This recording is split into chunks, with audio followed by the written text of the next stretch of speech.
luya, bawang, sibuyas. At isabay natin ang ating dried shrimp bago natin haluhaluin. Yan, haluhaluin. Yan, gisa-gisa hanggang lumabas ang aroma. At sabay lagay ng isang mangkok ng tubig. At maging sarap.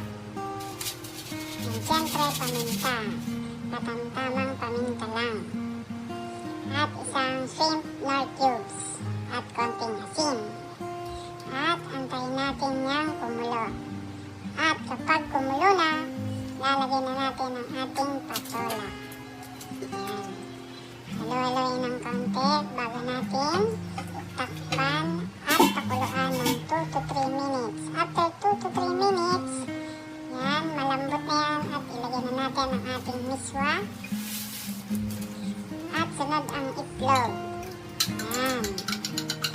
Halu-haluin natin para hindi mamuo ang itlog sa sabaw ng ating miswa soup.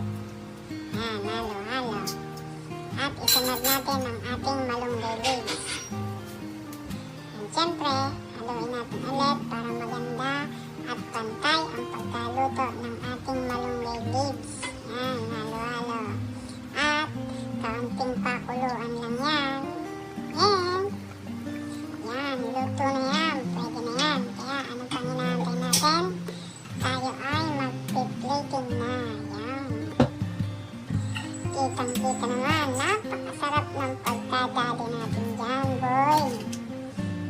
At hanggang dito na lang. At kami ay kakain na.